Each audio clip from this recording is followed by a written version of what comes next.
आजकल हम देवशास्त्र दूसरा खंड का पाठ कर रहे हैं और खाली पाठ नहीं कर रहे, मनन भी कर रहे हैं, विचार भी कर रहे हैं। और इस ग्रंथ में जो धर्म का, सत्य ज्ञान का जो अमृत भरा हुआ है, उसका मंथन करके उसको भी निकालने का प्रयास कर रहे हैं। पूज्य भगवान ने हमें ये जो आज्ञा दी है वो इसीलिए दी है कि भगवान जो हमें समझाना चाहते हैं, उन्होंने अपनी ओर से कोई कसर नहीं छोड़ी हमें सत्य को समझाने की। लेकिन हमारा अपना प्रयास भी बहुत आवश्यक है। टीचर एक बच्चे को जितना मर्जी टकरे मारता रहे, जितना मर्जी पढ़ा ले, अगर बच्चा नहीं हिलता, बच्चा समझना नहीं चाहता, बच्चे के समझ नहीं आता, बच्चा प्रयास नहीं करता, बच्चा होमवर्क नहीं करता, तो वो वहीं खड़ा रहेगा। तो पुण्य भगवान ने हमें देव शास्त्र दूसरे खंड का जो मेन मोटिव है, हम पहले वही याद रखें। देव शास्त्र दूसरा खंड जो लिखा है, इसका मेन मोटिव क्या है? दूसरे खंड का मेन मोटिव ये है कि सत्य और मिथ्या तत्व के ये विश्व है, नेचर है, एकमात्र नेचर है। नेचर के सिवा और कुछ भी नहीं। जो कुछ भी है वो नेचर के कारण ही प्रस्फुटित हुआ है, विकसित हुआ है, नेचर में ही है, कहीं बाहर से नहीं आया। नेचर के अपने उच्च परिवर्तन विषयक विकास क्रम के अंतर्गत क्रम क्रम से सिस्टेमेटिकली विकसित हुआ है। और जब जाएगा तो विनाश क्रम में जाएगा। विनाश क्रम का अपना सिस्टम है, विकास क्रम का अपना सिस्टम है। विकास क्रम में आया है, विनाश क्रम में जाएगा। जाएगा कहाँ? रहेगा तो यही नेचर में ही। वो नेचर में ही पैदा हुआ है, नेचर में ही खत्म हो जाएगा। उसके अवशेष, उसकी राख और उसके जितने भी वो क्या कहते हैं अवशेष है, वो सारे नेचर में ही मिट्टी में मिल जाते हैं, मिट्टी बन जाता है। उसके अंदर जो नमी है बॉडी में, वो भाप बन के उड़ जाती है, पानी में मिक्स हो जाती है। सांस जो है वो हवा में चले जाते हैं और स्थूल शरीर की बॉडी है मिट्टी बन के इसी मिट्टी में फैल जाती है और सदा वहीं रहता है। तो ये अकाट्य सत्य है। तो इस अकाट्य सत्य के साथ साथ हमारा जो जीवन है ये अति मूल्यवान है। इसकी हम जितनी कीमत लगा लें उतनी ही कम है। इतना मूल्यवान जीवन, और मिला भी पहले बार है। इससे पहले हम कहीं पैदा नहीं हुए थे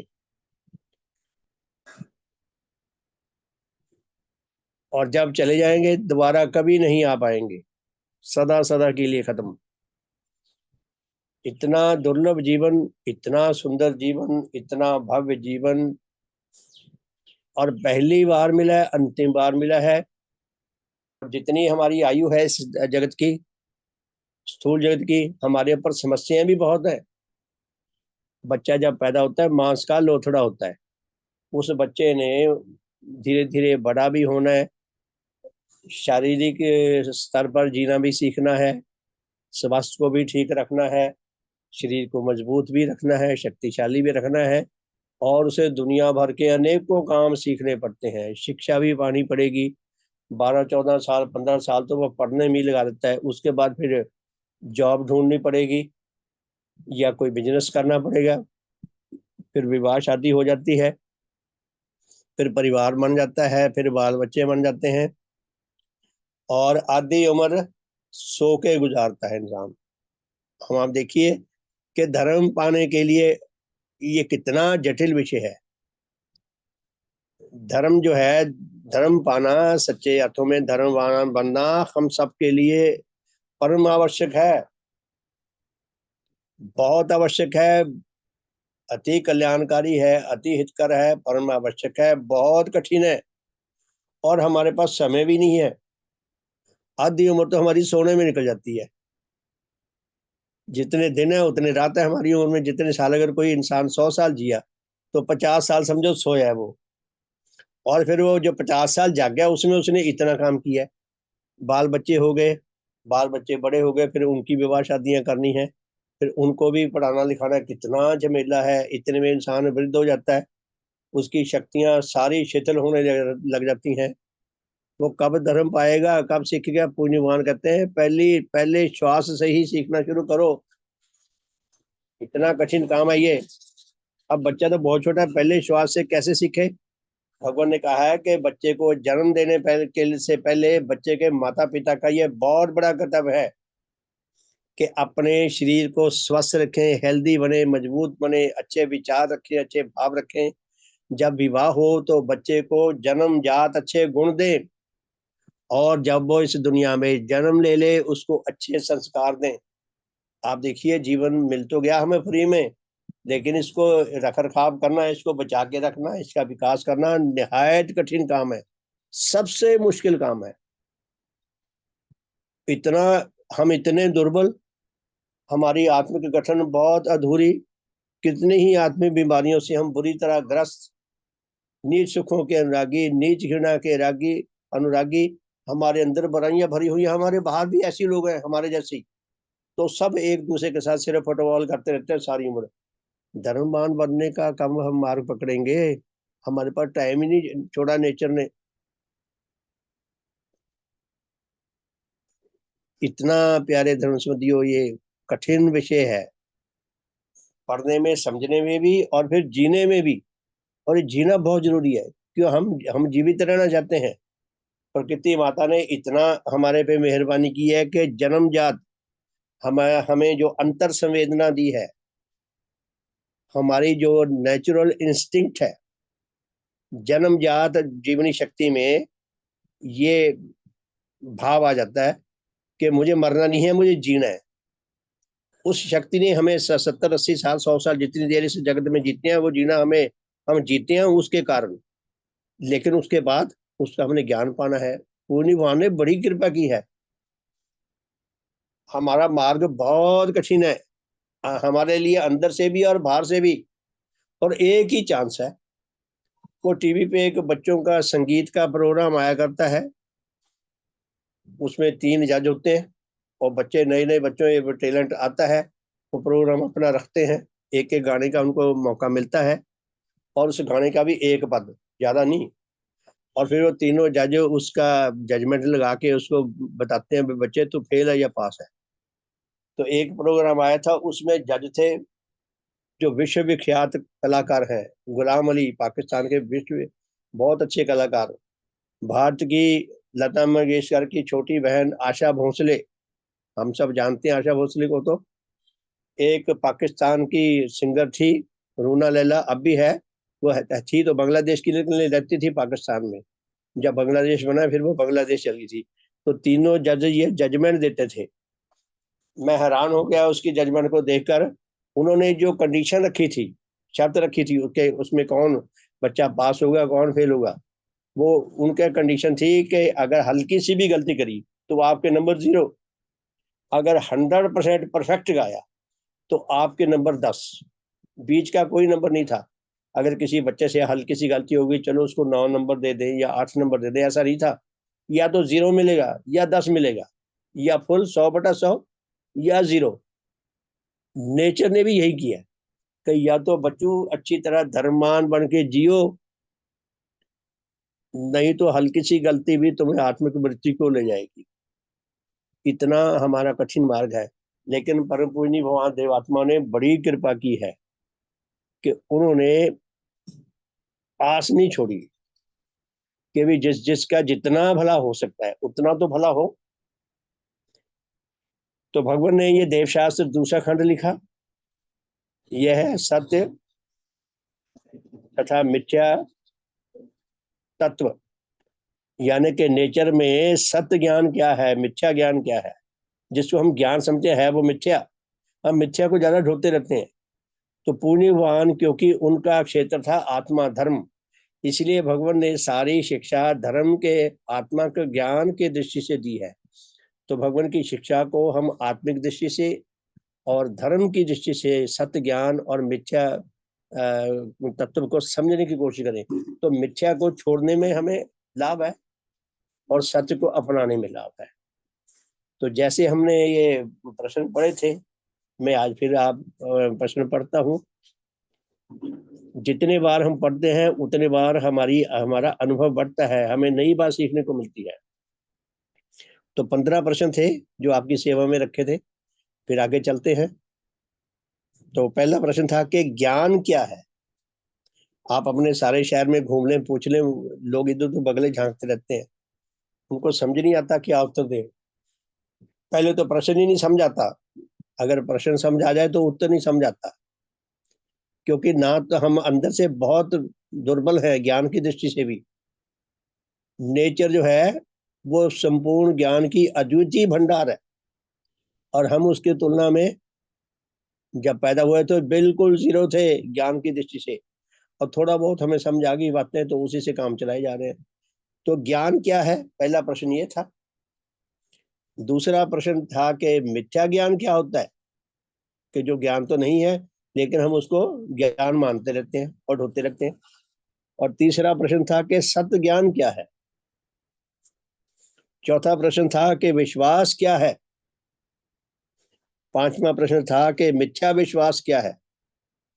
छठा प्रश्न था कि सत्य विश्वास क्या होता है। ये सब की परिभाषा हमें पता होनी चाहिए, तभी हमारी गाड़ी आगे चलेगी। अगर बीच में क्रम छूट गया तो आगे की कहानी नहीं चलती। अगर किसी व्यक्ति का एक दांत, एक दाढ़ निकल जाए तो धीरे धीरे दूसरी दाढ़ों को जो सपोर्ट मिलती थी वो मिलनी बंद हो जाती है, वो धीरे धीरे हिल हिल हिल के सारी निकल जाती है। उसी तरह ये क्रम से अगर हमें सारे प्रश्न समझ आएंगे तब हमारी गाड़ी आगे चलेगी, तब हमें ये शिक्षा समझ आएगी, तब हमें शिक्षा में आकर्षण बनेगा, तब हमारा कुछ भले का रास्ता खुलता है। तो छठा प्रश्न था कि सत्य विश्वास क्या है, यानी कि सत्य विश्वास किसे कहते हैं। फिर आठवां प्रश्न था साक्षात ज्ञान, डायरेक्ट नॉलेज किसे कहते हैं। आठवां प्रश्न था इनडायरेक्ट नॉलेज, असत्य इनडायरेक्ट नॉलेज का मतलब असाक्षात ज्ञान, जो हमें किसी और से ज्ञान मिला हो वो इनडायरेक्ट, जो खुद हमें हमारे सामने हमें मिल गया हो अपने आप ही बिना कुछ ज्यादा मेहनत करे, वो साक्षात ज्ञान।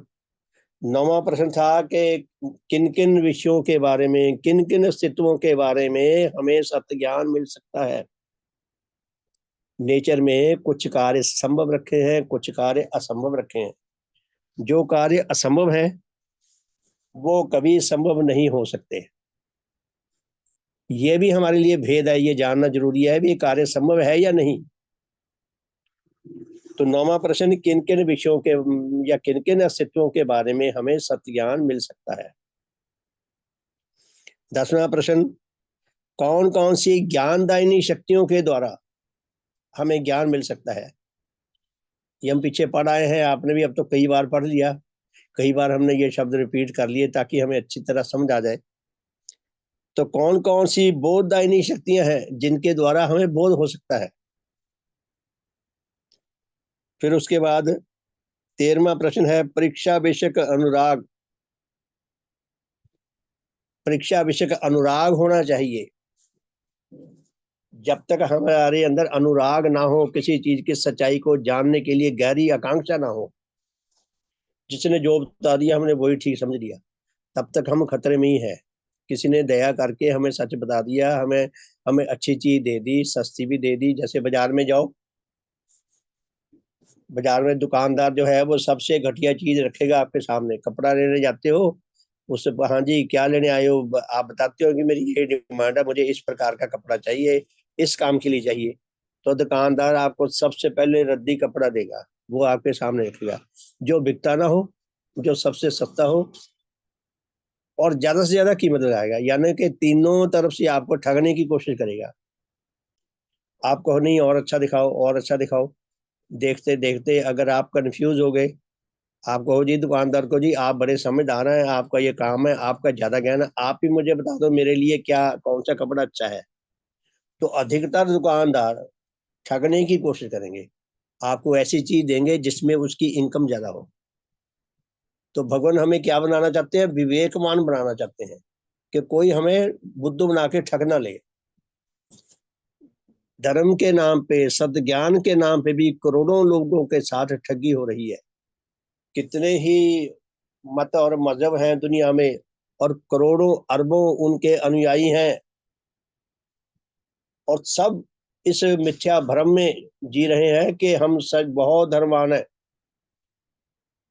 ये ईश्वर को मानने वाले, खुदा को मानने वाले और जितने मत मतांतरों को मानने वाले करोड़ों लोग हैं, वो करोड़ों लोग असल में किसी को नहीं मानते। वो एक मिथ्या भ्रम में है कि हम बड़े धर्मवान हैं। किसी को मानने का अर्थ ये होता है कि उसको मन वचन कर्म से हम अच्छी तरह जीते हों।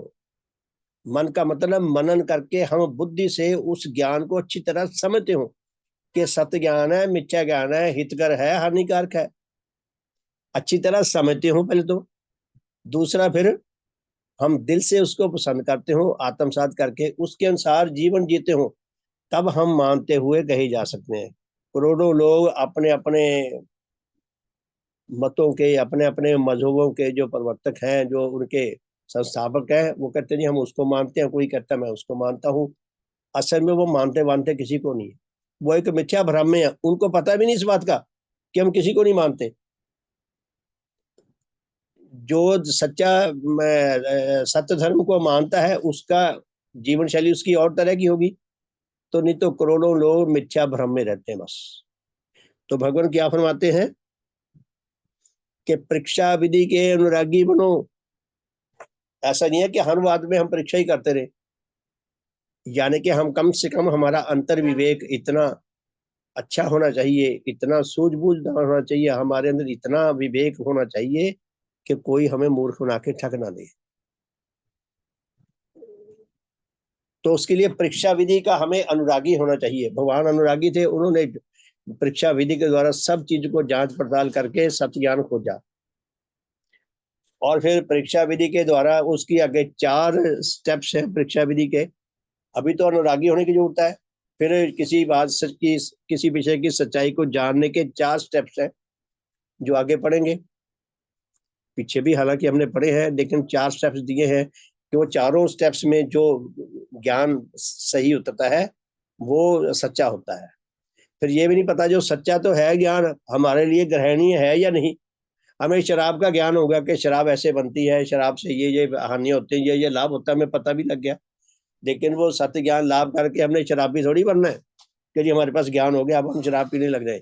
ये भी देखना है कौन सा ज्ञान मेरे लिए हितकर है, कौन सा हानिकारक है। इतना कुछ होने के बाद फिर हमें ज्योति चाहिए। आप देखिए क्रमवार है सारे।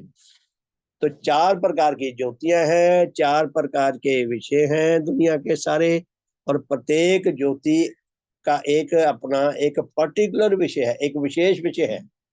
जैसे हमने कोई भी स्थूल आकार की वस्तु देखनी है, व्यक्ति देखना है, कोई पशु देखना है, कोई कीड़ा मकोड़ा देखना है जिसका स्थूल शरीर हो, तो हमें सूरज की लाइट चाहिए, बिजली की लाइट चाहिए, अग्नि की लाइट चाहिए। हमारे पास मानसिक ज्योति बहुत हो लेकिन आंखों के आगे अंधेरा हो, हमें कीड़ा मकोड़ा कोई, हमें कुछ भी नहीं दिखेगा। स्थूल आकार की चीज, तो ये जो भौतिक ज्योति है, जो भौतिक पदार्थों से, भौतिक अस्तित्वों से पैदा होती है, उनमें दिखाई देगा। तो 4 प्रकार की ज्योति का भगवान ने जिक्र किया है। अब ज्योति भी मिल गई हमारे पास चारों प्रकार की। आगे फिर और नया नया नया स्टेप लिया पूर्णिमा ने कि दुनिया में मिथ्या विश्वास बहुत है, मनुष्य जगत में बहुत ज्यादा है। करोड़ों लोग मिथ्या विश्वासी हैं, एक दो नहीं, करोड़ों लोग, अरबों लोग। एक तो ये जानना है कि मिथ्या विश्वासी हैं, दूसरा मिथ्या विश्वास पैदा क्यों होते हैं, जो हमने कल चैप्टर खत्म किया है। अब मिथ्या विश्वास के बारे में भी पता लग गया। उसके बाद देवशास्त्र चौथे खंड में ये अंतिम अध्याय आता है, सॉरी हाँ, तीसरे अध्याय में फिर एक नया क्वेश्चन आता है मिथ्या विश्वास के बाद, कि नेचर ने प्रत्येक मनुष्य के लिए, वैसे तो प्रत्येक मनुष्य के लिए ये अनिवार्य रखा है, ये अति आवश्यक रखा है कि वो दूसरों पर विश्वास करे। बड़ी दुविधा में फंस गए। भगवान कहते हैं कि कोई 100% विश्वास के योग नहीं है, ऊपर से ये कह रहे हैं कि भी ये हमारी व्यवस्था है, हमें दूसरों पर विश्वास करना पड़ेगा तभी हमारा जीना संभव होगा। तो वो चैप्टर पढ़ा कल। अभी भगवान का जो ये चैप्टर दिया है, इसमें भगवान ने अभी उत्तर शेष है, अभी उत्तर नहीं आया कि हम किसी पर, हालांकि मैंने कल संकेत दिया था जितना मेरे समझ आया कि लास्ट में कि हम अपने विवेक को जागृत रखें। जब भी हमारे सामने हर पल निर्णय की घड़ी रहती है, किसी न किसी बात का हमें निर्णय लेना होता है। तो निर्णय लेने के लिए यदि हमारा अंतर विवेक जागृत होगा तो हम कोई सही निर्णय ले सकेंगे कि मुझे किसका साथ देना है, किसका नहीं। तो प्रश्न ये है कि हम किस पे विश्वास करें। वो चैप्टर तीसरा पूरा हो गया। अभी मुझे लगता है या तो मेरे उत्तर समझ नहीं आया, या मुझे लगता है कि अभी उसका सही उत्तर मिलना अभी शेष है। लेकिन जो मुझे कल थोड़ा सा लगा तो आपसे मैंने शेयर भी किया है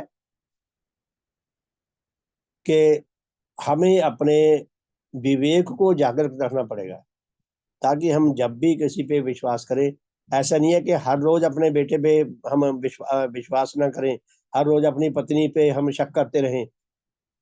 2 बार 4 बार टेस्ट कर लिया, देख लिया, उसके बाद ढीला छोड़ दो, उसके बाद थोड़ा सरल रहो। लेकिन जब भी कोई नया व्यक्ति, कोई नया विषय हमारे सामने आता है, तो उसके ऊपर हमें अच्छी तरह अपनी सूझबूझ से स्टडी करके, अध्ययन करके, जो कुछ हमने सीखा है ये 14-15 प्रश्नों के अनुसार, उसके अनुसार हमें एक सही निर्णय की स्थिति में पहुंचना चाहिए। जो समझ आया भगवान यही कहेंगे, मुझे ऐसा लगता है। तो आज देव शास्त्र चौथे खंड का हम चौथा अध्याय, जो अंतिम अध्याय है, ये पढ़ते हैं। तो ये चौथे अध्याय में दिया है भगवान ने, ये एक नया विषय है, लेकिन पिछलों से जुड़े हुए हैं सारे विषय। किसी जन का कौन सा विश्वास व मत सत्य है व मिथ्या है, या सत्य है व सत्य नहीं है, इसकी पहचान कैसे हो। अब भगवान कहते हैं कि हमें विश्वास किए बिना हमारा गुजारा नहीं चलता। तो हमें भगवान ये भी विवेक देने का प्रयास कर रहे हैं कि हमें ये जानने की, समझने की जरूरत है किसी व्यक्ति का कौन सा मत, कौन सी बात, कौन सा विश्वास उसका सच्चा है या कौन सा सच्चा नहीं है। इसकी पहचान कैसे हो सकती है। तो क्या लिखते हैं भगवान, यदि किसी विषय के संबंध में कोई मनुष्य आप कोई सत्य ना देख सकता हो। अब प्रत्येक मनुष्य इतना तो विवेकमान, इतना बुद्धिमान, इतना अनुभवी नहीं।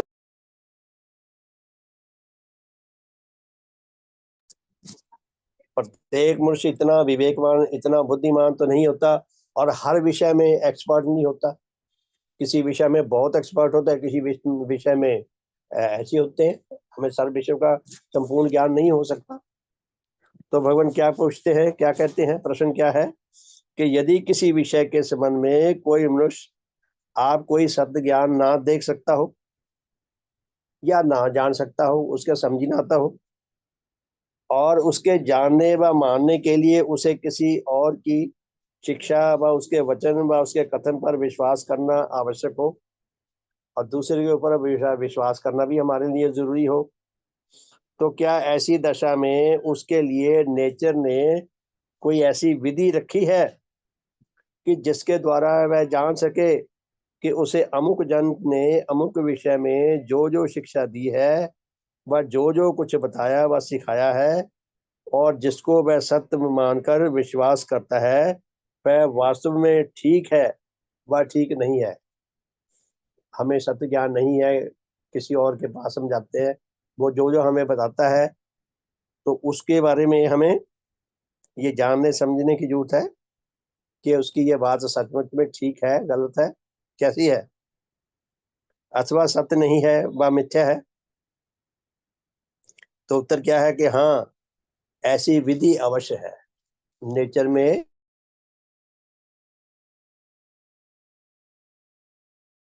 जिस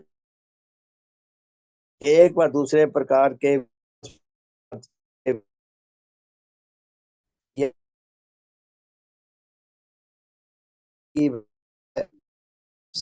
है,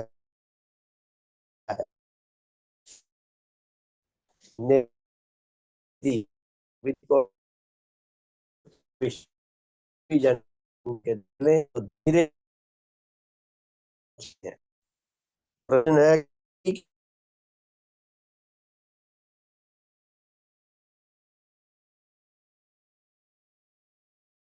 श्रीमान जी आवाज क्लियर नहीं आ रही, कट कट रहा हो रहा। हाँ जी, कनेक्शन कट गया था हाँ के लिए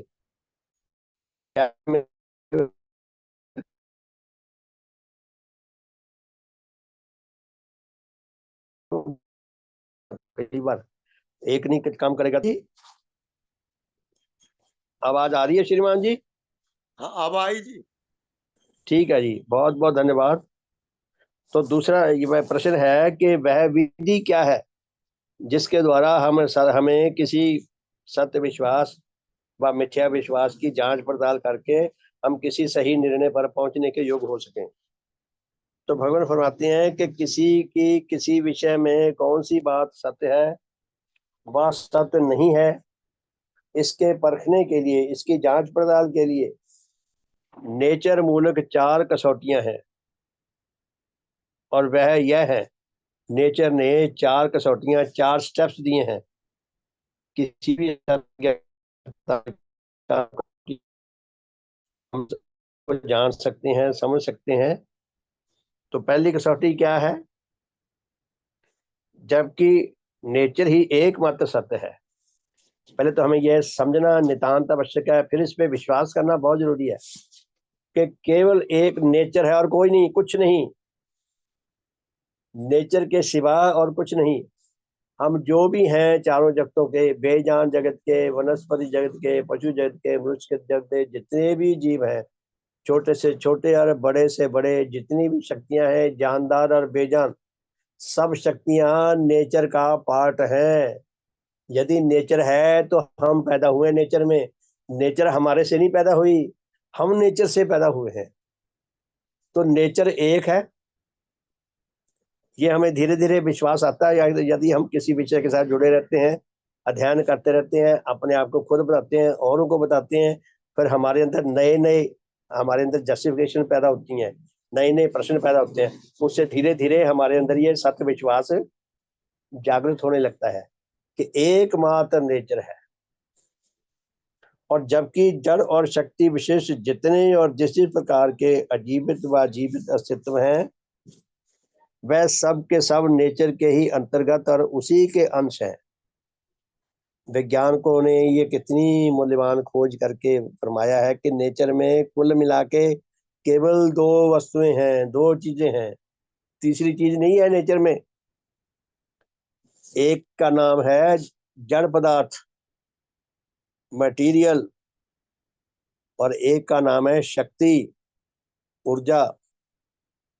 जितने भी अस्तित्व हैं चारों जगतों के, जितने पहले हो चुके हैं, जितने अब हैं, या और आगे जाकर जितने पैदा होंगे नए, वो मूल रूप से सब इन दो दो वस्तुओं के अलग अलग गठन से, जो उनका एक संगठन बनता है, उससे पैदा हुए हैं। किसी भी चारों जगतों में से किसी भी अस्तित्व की जांच पड़ताल कर लें, एक पत्थर की भी, छोटे से टुकड़े की भी जांच पड़ताल कर लें, एक पहाड़ की भी जांच पड़ताल कर लें, तो मूल रूप से बेसिकली उसमें दो ही चीजें मिलेंगी, जड़ पदार्थ और शक्ति, उन दोनों से मिलकर बना है। वनस्पति जगत के पौधों को ले लो, किसी पौधे को ले लो, किसी बीज को ले लो, किसी बीज के छोटे से सेल को ले लो, सब के अंदर जो चीजें मिलेंगी 2 चीजों से मिलकर बने हैं। तो मनुष्य का जितना ज्ञान है,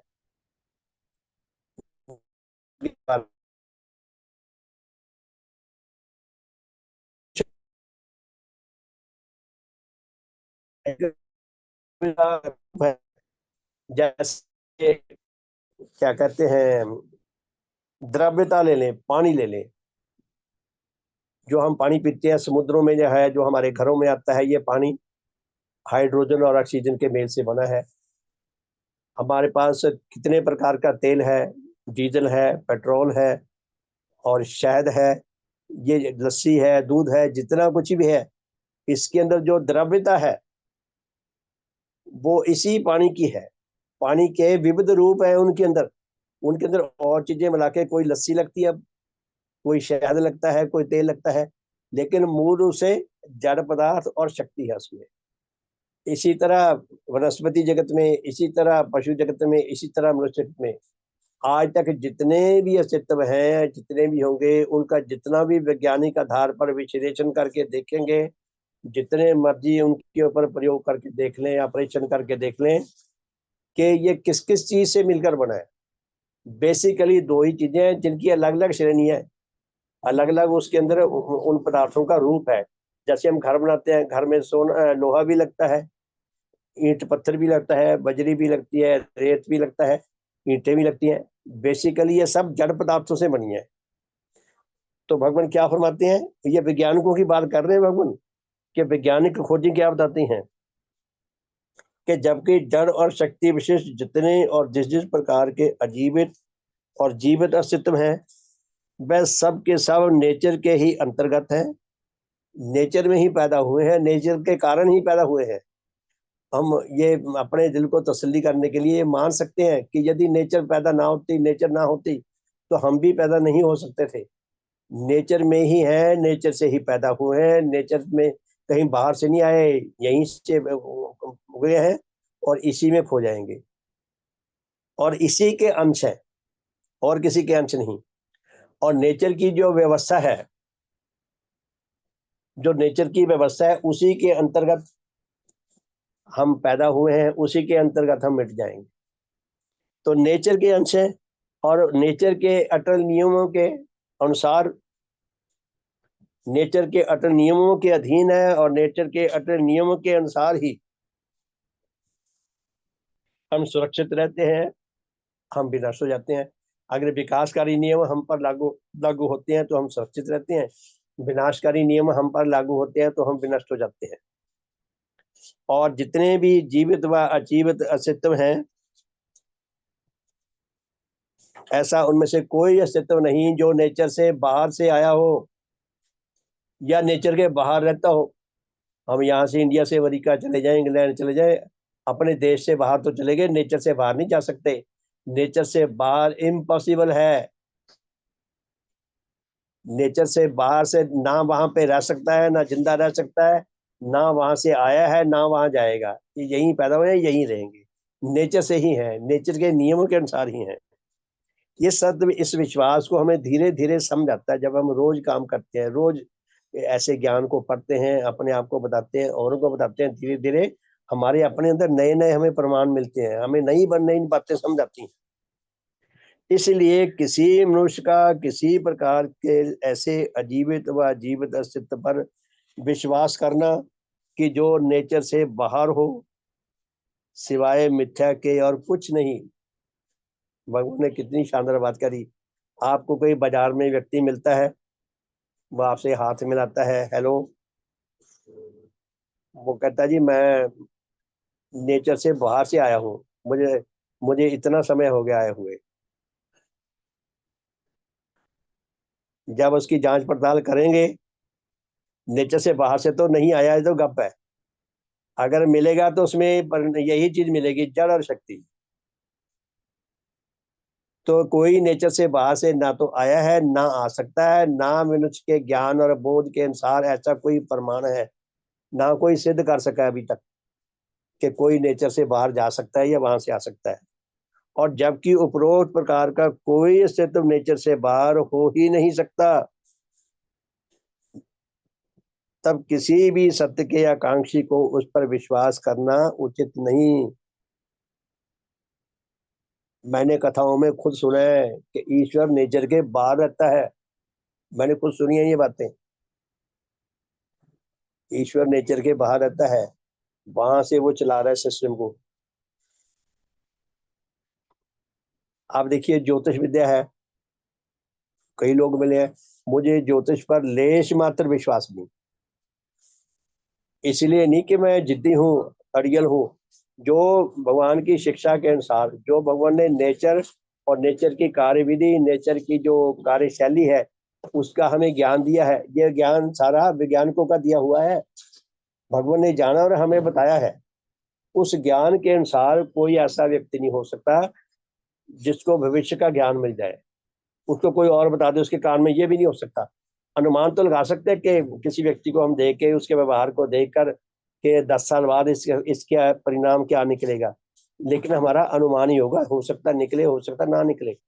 जितना हमारी ऑब्जर्वेशन सही होगी उतना हमारा अनुमान लगभग ठीक होगा। अनुमान भविष्यवाणी नहीं होती। भविष्यवाणी तो वो है कि जो ऐसी बातें बताए जिनको नेचर की जो चारों कसौटियों के अनुसार हम किसी भी हिसाब से जांच पड़ताल ना कर सके। दूसरी कसौटी, हम इन पे काम करना चाहिए। अब हमने जो कुछ सुना है अपने शब्दों में लिखने का प्रयास करें, अपनी डायरी बनाए कि जवानी थोड़ा अपने दिमाग पे थोड़ा जोर जाएगा ना कि हमने ये सुना है, उसको लिखें। गलत हो जाएगा कोई बात नहीं, हमें हमें अगर गलत भी हो जाएगा तो हम देवशास्त्र पढ़ लें, उसको अच्छी तरह समझ के फिर उसको और फेयर कर सकते हैं कि हमने जो सुना है। कि पहली कसौटी ये है कि जो भी अस्तित्व है वो नेचर के अंदर ही है और नेचर के कारण ही है। नेचर के कारण है तो वैज्ञानिक विधि से उसका जो परिणाम निकलेगा पता लग जाएगा। अंत में जो उसका एंड है, खोज करते करते करते करते एंड में पहुंचेंगे तो जड़ पदार्थ मिलेगा और शक्ति मिलेगी, तीसरी चीज नहीं मिलेगी। दूसरी कसौटी भगवान क्या लिखते हैं, इसी पुस्तक के पहले अध्याय में जिन 8 प्रकार की साक्षात ज्ञानदायिनी बोध शक्तियों का वर्णन किया गया है, देवशास्त्र पहले खंड में ही जो पहला अध्याय है उसमें ये आ चुकी हैं। ये वो 75 पेज का है लगभग, पहला खंड है, पहला अध्याय ही। इसी पुस्तक के पहले अध्याय में जिन 8 प्रकार की साक्षात ज्ञान दायिनी बोध शक्तियों का वर्णन किया गया है, उनमें से जो बात किसी बोध शक्ति के विपरीत हो, विरुद्ध हो, वह भी सत्य नहीं हो सकती। प्यारे धर्म संबंधियों, मेरी आंखें ठीक हैं, बिल्कुल बढ़िया दिखाई देता है और रोशनी भी है। मेरे सामने कोई वस्तु लाई जाती है, उसका सही में रंग लाल है और वो मुझे काली लगती है। अब मेरी आंखें बिल्कुल ठीक है, लाइट भी सही है और उस वस्तु का रंग काला लाल है और मुझे काला दिखता है, तो इसका मतलब गप है, कोई और बीच में गपबाजी है। अगर हमारी बोध शक्तियां बिल्कुल सही है, स्वस्थ है और उनके अनुसार हमें कुछ भी देखने के लिए बिल्कुल सही वातावरण मिला हुआ है और हमें परिणाम कुछ और दिखाई देता है, इसका मतलब कुछ गप है।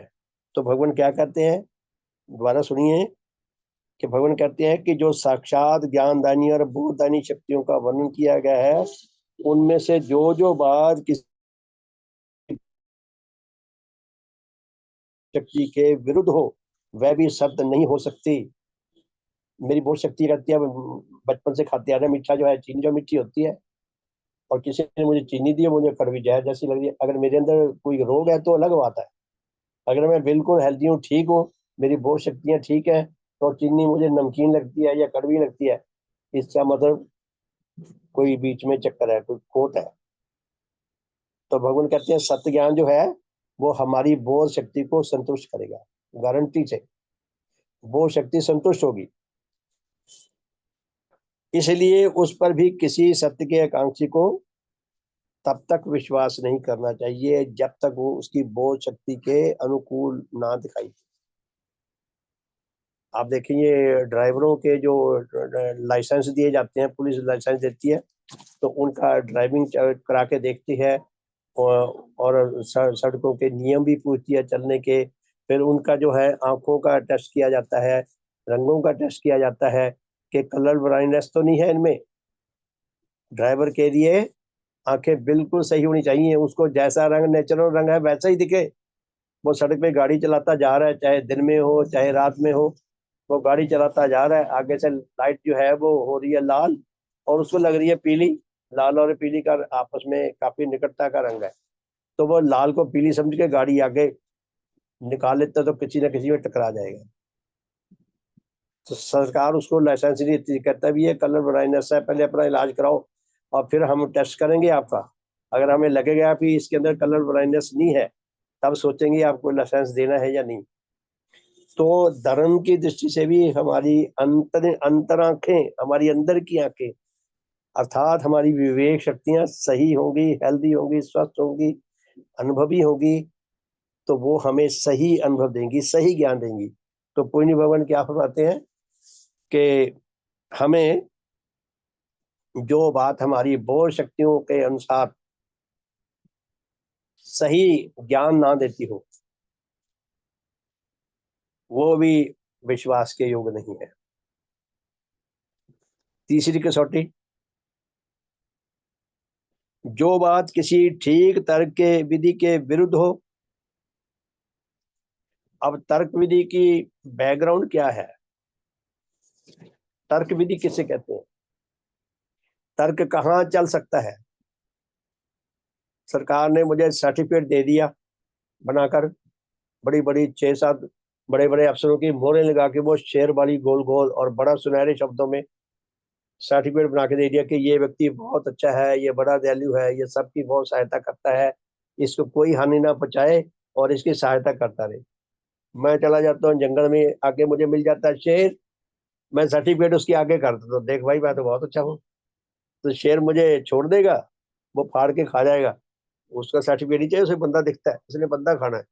कहने का अर्थ ये है कि अगर हमारी विवेक शक्तियां जागरूक है और हमारे आगे कोई चीज आती है, यदि हमें वो वैसी ही दिखाई देती है जैसी वो नेचुरल पोजीशन में है, अगर हमारी विवेक शक्तियां सही हैं, तभी वो हमें नेचुरल पोजीशन में, प्राकृतिक रूप में दिखाई देंगी। तभी तो भगवान ने प्राकृतिक धर्म रखा है, इसका नाम प्राकृतिक ज्ञान, प्राकृतिक धर्म, कि नेचर ने धर्म जैसा बनाया है और हमें ठीक वैसा समझ आता है, तो हमारे लिए वो ग्रहणीय है। तो भगवान क्या कहते हैं तीसरी कसौटी में, जो बात किसी ठीक तर्क विधि के विरुद्ध हो। यदि हमें तर्क करना आता है, यदि हम काफी अनुभवी हैं तर्क करने के, यदि जिस व्यवस्था पे तर्क करते हैं उसकी बैकग्राउंड हम समझते हैं, जैसे मैंने अभी आपको ये भविष्यवाणी के बारे में जो बात की, अगर हमारी तर्क विधि के अनुसार वो ठीक बैठती है तब वो सत्य है और उसको ग्रहण किया जा सकता है, अन्यथा उसको ग्रहण नहीं करना चाहिए। अब ये जितने मत मतांतर है, इनकी शिक्षा जो है, एक तो उसमें से पूरी नेचर, नेचर की कार्यशैली, नेचर के अटल नियम, नेचर की जो विकासकारी व्यवस्था है, नेचर की जो आध्यात्मिक गठन है, नेचर में जो वैज्ञानिक विधि है, जो विकास क्रम है, ये सारा कुछ निकाल के जो कुछ उन्होंने लिखा वो फिर गपबाजी रह जाती है। और जब उनको वैज्ञानिक विधि से हम जांचना समझना चाहें तो वह हमारी समझ का साथ नहीं देती। अब जो तो बेचारा इतना समझ नहीं रखता, या जिसके अंदर वैज्ञानिक विधि का कोई सम्मान नहीं, या जो सच्चे धर्म का जिज्ञासु नहीं, जो संग्राम नहीं करता, जो समझना ही नहीं करता, वो तो करोड़ों लोग अपना घंटियां बजाए जा रहे हैं, और परिणाम वो नहीं आएगा जो घंटियां बजाने से आ रहा है, परिणाम तो वो आएगा जो नेचर ने तय कर रखा है। तो पूज्यमान क्या कहते हैं कि जो बात किसी ठीक तर्क विधि से, ठीक तर्क विधि के विपरीत हो, विरुद्ध हो, वह भी सत्य नहीं हो सकती। और इसलिए किसी भी सत्य के आकांक्षी को, जो सत्य जानने का आकांक्षी हो, किसी भी सत्य के आकांक्षी को उस पर विश्वास नहीं करना चाहिए। तो बहुत बहुत सम्मान के योग प्यारे धर्म साथियों, समय हो गया है, समय आगे जाने की इजाजत नहीं देता। तो आप सबका बहुत बहुत धन्यवाद, आपने बहुत धैर्य से सुना। तो बड़ी खुशी की बात है कि आज 14 लोग हमारे धर्म साथी जुड़े हैं।